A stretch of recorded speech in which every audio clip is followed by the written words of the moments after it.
사도신경으로 신앙 고백 드리겠습니다. 나는 전능하신 아버지 하나님 천지의 창조주를 믿습니다. 나는 그의 유일하신 아들 우리 주 예수 그리스도를 믿습니다.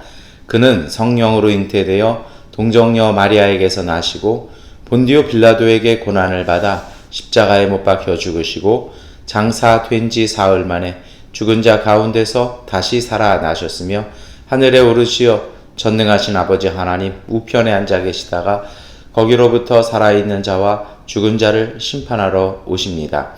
나는 성령을 믿으며 거룩한 공교회와 성도의 교제와 죄를 용서받는 것과 몸의 부활과 영생을 믿습니다. 아멘. 찬송가 88장 찬송 드리겠습니다. 내 진정 사모하는 친구가 되시는 구주 예수님은 아름다워라.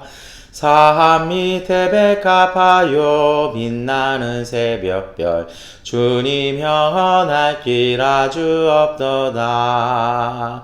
내 맘이 아플 적에 그니로 되시며 나 외로울 때 좋은 친구라. 주는 저 산 밑에 백합 빛나는 새벽별 이 땅 위에 비길 것이 없도다. 내 맘의 모든 염려 이 세상 고락도 주님 항상 같이 하여 주시고 시험을 당할 때에 악마의 계교를 즉시 물리치사 나를 지키네. 온 세상 날 버려도 주 예수 안 버려 끝까지 나를 돌아보시니. 주는 저 산 밑에 백합 빛나는 새벽별 이 땅 위에 비길 것이 없도다. 내 마음을 다하여서 주님을 따르면 길이 나를 사랑하리니. 물불이 두렵지 않고 장검도 겁없네. 주는 높은 산성 내 방패시라. 내 영혼 먹이시는 은혜 누리고 나 친히 주를 뵙기 원하네. 주는 저 산 밑에 백합 빛나는 새벽별 이 땅 위에 비길 것이 없도다. 아멘. 누가복음 12장 39절부터 48절까지의 말씀 세번역번 성경으로 함께 읽겠습니다. 너희는 이것을 알아라. 집 주인이 언제 도둑이 들지 않았더라면 그는 도둑이 그 집을 뚫고 들어오도록 내버려 두지 않았을 것이다. 그러므로 너희도 준비하고 있어라. 생각하지도 않을 때에 인자가 올 것이기 때문이다. 베드로가 말하였다. 주님, 이 비유를 우리에게 말씀하시는 것입니까? 또는 모든 사람에게도 말씀하시는 것입니까? 주님께서 말씀하셨다. 누가 신실하고 슬기로운 청직이겠느냐? 주인이 그에게 자기 종들을 맡기고 제때에 양식을 내주라고 시키면 그는 어떻게 해야 하겠느냐? 주인이 돌아와서 볼 때 그 종이 그렇게 하고 있으면 그 종은 복이 있다. 내가 진정으로 너희에게 말한다. 주인은 자기의 모든 재산을 그에게 맡길 것이다. 그러나 그 종이 마음속으로 주인이 더디우리라고 생각하여 남녀 종들을 때리며 먹고 마시고 취하여 있으면 그가 예상하지 않은 날 그가 알지 못하는 시각에 그 주인이 와서 그 종들을 몹시 때리고 신실하지 않은 자들이 받을 벌을 내릴 것이다. 주인의 뜻을 알고도 준비하지도 않고 그 뜻대로 행하지도 않은 종은 많이 맞을 것이다. 그러나 알지 못하고 매맞을 일을 한 종은 적게 맞을 것이다. 많이 받은 사람에게는 많은 것을 요구하고 많이 맡긴 사람에게는 많은 것을 요구한다. 아멘. 네, 오늘 누가복음 12장 말씀 우리가 함께 아침에 읽었습니다. 제가 항상 예배를 이렇게 촬영하는 장소가 좀 바뀌었습니다. 제가 병원 일정 때문에 조금 이렇게 돌아다녀야 되는 스케줄이기 때문에 장소가 조금 바뀌었습니다. 예, 지방에 와서 조금 진료를 받고 있는데요. 예, 한국은 서울은 예, 아무래도 예약이 잡히지 않아서 검사 때문에 잠시 이제 지방에 있는 병원들, 부산 쪽에서 지금 진료하고 검사하고 있는데요. 그래서 장소가 좀 바뀌었습니다. 여러분, 오늘 우리가 누가복음 12장 말씀을 읽었는데요. 이 비유는 누가복음에만 나오는 비유입니다. 내용이 어떤 설명이냐면, 우선은 도둑이 들지 못한, 언제 올지 모른다라는 겁니다. 그래서 항상 어떻게 하는 겁니까? 오늘 40절 말씀에 오늘 우리 한번 함께 읽어볼까요? 그러므로 너희도 준비하고 있어라. 생각하지도 않을 때 인자가 올 것이기 때문이다. 어떤 말씀이 생각나세요? 하나님 나라는 마치 도둑이 오는 날까지 나는 것처럼 부지부식간에 온다라는 말씀이죠. 그런데 오늘 누가복음 12장은 이것을 조금 바꿉니다. 무엇이에요? 예수님께서, 재림 예수께서 오신다라는 겁니다. 그래서 더 중요한 건 무엇입니까? 마태복음에서는 깨어있는 건데요. 누가복음은 조금 더 실천적입니다. 네, 준비하고 있으라는 거죠. 그러니 이제 이 41절에 베드로가 뭘 준비하고 뭐 어떻게 해야 되나 해가지고 물어봐요. 그래서 이게 제자들에게 주시는 얘기입니까? 모든 사람들에게 주시는 겁니까? 했더니 예수님께서 대답을 안 하세요. 하여튼 예수님은 물어보면 거기다 놓고 대답은 이렇게 딱 대는 A는 A다 뭐 이렇게 대답은 안 하시는 것 같아요. 그러나 어느 정도 짐작은 할 수 있을 것 같습니다. 우선 예수님의 대답을 살펴보겠습니다. 우선은 예수님께서 말씀하시는 건 누가 신실하고 슬기로운 청직이겠느냐라고 얘기를 하세요. 청직이라고 하면 좀 이 종에 비해서 더 단계가 높잖아요. 매니저인데. 그러다 보니 이거 제자들이겠구나 이렇게 생각할 수 있을 것 같아요. 그러면서 이제 우리가 뭐 마태복음에 자주 나왔던 또 비유들이 다시 나오죠. 누가복음은 좀 색다른 부분이 있습니다. 뭐라고 하냐면 이제 종이 그 주인에게 일을 맡겼는데요. 뭐냐면 이렇게 아마도 양식을 내주는 일. 주인이 없더라도 밥은 먹어야 되잖아요. 그러니까 종들이 이렇게 제때 밥을 먹을 수 있도록 해주는 일을 맡겼다라는 겁니다.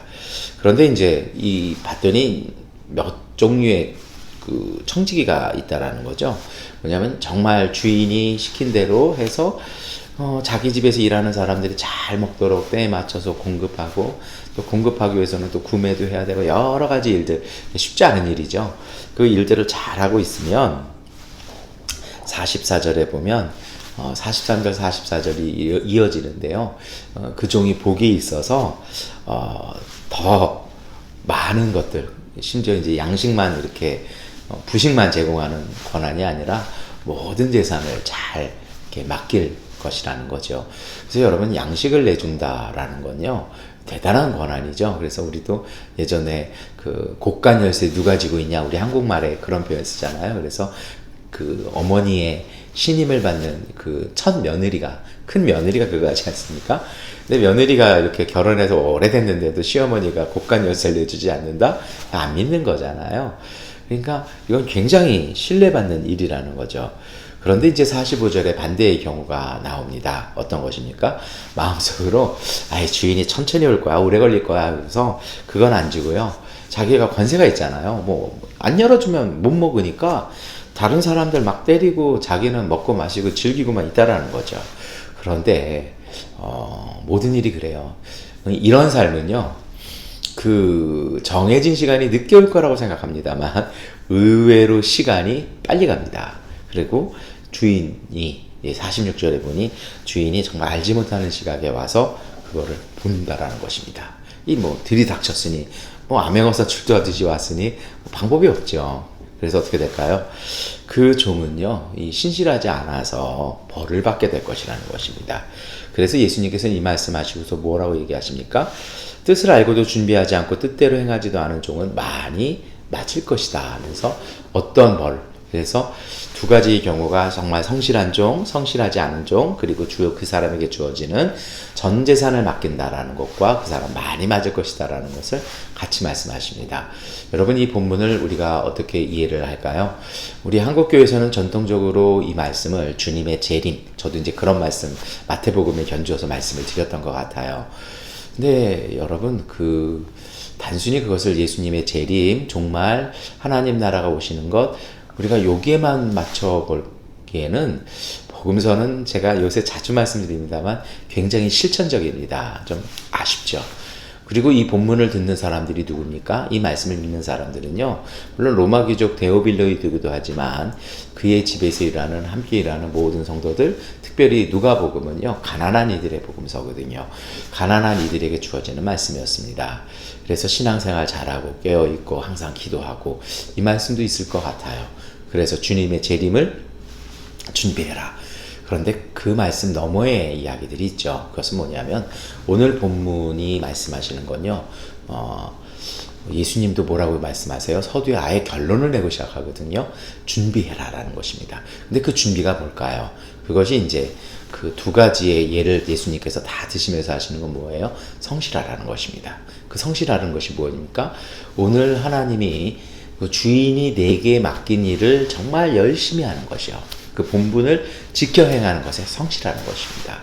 그럼 이것이 신앙적으로는 어떤 의미일까요? 오늘 이 본문에 읽는 우리에게도 우리의 참된 주인이신 하나님께서 우리에게 맡기신 일들이 있습니다. 그것을 성실하게 해야 한다는 것이죠. 그래서 이 47절에 나오잖아요. 주인의 뜻을 알고도 준비하지도 않고 그 뜻대로 행하지 않은 종은 말씀하시잖아요.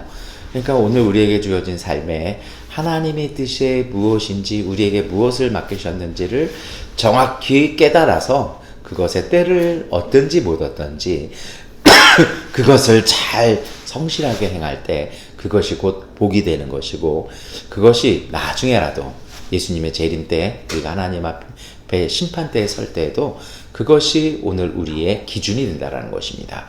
오늘 이 아침 이 본문을 읽으면서요. 우리가 볼 것이 있습니다. 그것은 여러분 정말 귀한 믿음, 귀한 신앙은요. 우리가 하나님의 축복을 받고 준비하는 삶은요. 준비하는 삶입니다. 오늘 예수님 말씀처럼요. 준비하는 삶은 성실한 삶입니다. 참된 성실은요. 우리가 이거 너무 유교적으로 윤리적으로 생각할 게 아니고요. 참된 성실함은 하나님께서 오늘 내게 맡기신 일이 무엇인지를 잘 성찰해서요. 정말 때를 얻든지 못 얻든지 그것을 실천하는 것입니다. 때에 따라서는 그 일이 작을 수도 있습니다. 그 일이 못마땅할 수도 있습니다. 그러나 여러분 그것 또한 하나님이 우리에게 허락하시고 준비하신 것입니다. 우리가 그 일에 신실할 때 하나님 우리에게 큰 것도 맡기십니다. 그래서 예수님도 말씀하시지 않으셨습니까? 작은 일에게 충실한 사람들에게 내가 큰 일도 맡길 것이다. 오늘 이 아침 우리가 이것을 위해서 기도했으면 좋겠습니다. 그런데 여러분 뭔가 하나 좀 찜찜한 게 하나 남아있잖아요. 제가 서두에도 잠깐 언급했는데 뭐예요? 이 비유가 왜 시작했어요? 이 비유 딱 예수님 말씀하시니까 베드로가 뭐라고 얘기했습니까? 이게 저희들에게 말씀하시는 겁니까? 아니 저희들에게만 얘기하시는 겁니까? 모든 사람에게 얘기하시는 겁니까? 예수님이 누구라고 얘기 안 하셨잖아요. 그래서 저도 아까 뭐라고 말씀드렸냐면 짐작을 할 뿐입니다 라고 말씀을 드린 것 같아요. 답이 나옵니다. 그게 몇 절이냐면요 48절 말씀입니다. 함께 읽겠습니다. 그러나 알지 못하고 매맞을 일을 한 종은 적게 맞을 것이다. 많이 받은 사람에게는 많은 것을 요구하고 많이 맡긴 사람에게는 많은 것을 요구한다. 이게 무슨 말이에요? 불성실했는데 이 사람은 오히려 덜 맞을 거라는 거예요. 왜요? 주인이 자기한테 뭘 시켰는지 몰라요. 그리고 와서 너 뭐 했니? 너 어떻게 했어? 어디 좀 보자 했을 때 덜 맞을 거라는 거예요. 그러나 많이 받은 사람에게 하나님께서 우리에게 많은 걸 요구하실 것이라는 겁니다. 제자에게 하신 얘기일까요? 사람에게 얘기하신 걸까요? 여러분 굳이 그거를 답할 필요는 사실 없습니다. 굳이 얘기하라면 전 제자들 하나님의 말씀을 받은 사람들 예수 그리스도를 믿는 사람들에게 주시는 말씀입니다. 왜요? 우리는 예수 그리스도를 통해서 하나님의 말씀 통해서 많이 알아요. 많이 알면 많이 해야 돼요. 그래서 이 말씀의 뜻은 무엇입니까? 많이 알도록 잘 깨닫도록 더 노력하고 깨어있으라는 얘기죠. 그리고 우리가 알고 깨달은 것을 실천하라는 것입니다. 알지 못하면 깨닫지 못하면 실천할 수 없습니다. 조금 더 할 수 있는데 더 잘할 수 있는데 그냥 나 이 정도면 남들만큼 요 정도 이 정도 아마도 베드로는 이것 때문에 물어봤던 것 같아요. 그래서 이 말씀의 마지막 말씀의 의미는 무엇일까요?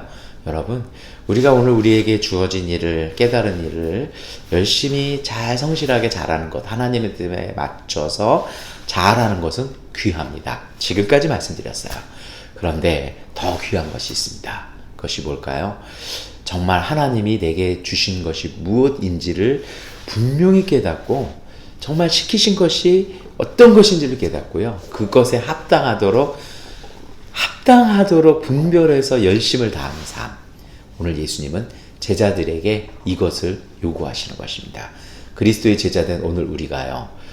이것을 깨닫기 위해서 어제 하던 대로 남들 하는 만큼이 아니고요.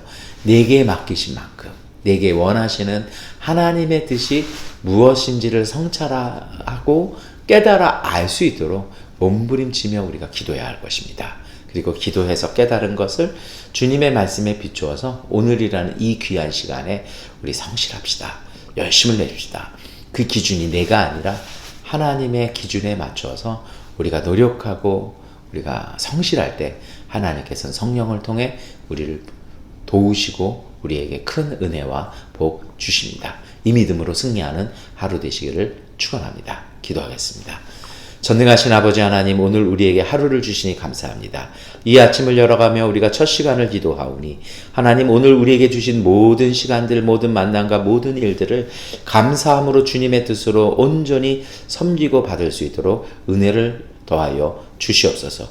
이 하루 동안 주님, 우리가 이것을 실천하며 성실하기 위하여 우리가 연약해진 순간마다 성령께서 와서 도우시고 예수 그리스도께서 우리와 함께 하셔서 주님께서 친히 우리 가운데 역사하시며 우리가 예수님과 동행함으로 이 귀한 하루를 잘 성실히 살아갈 수 있도록 도와 주시옵소서. 특별히 무엇보다도 하나님, 남들만큼이 아니라 그냥 내 생각 기준대로가 아니라 하나님이 내게 맡기신 것을 분명하고 깨달아 하나님, 하나님의 뜻에 부합된 신실한 삶 되게 하여 주시옵소서. 예수 그리스도의 이름으로 기도 드립니다. 아멘. 하나님께 기도하는 시간 갖겠습니다.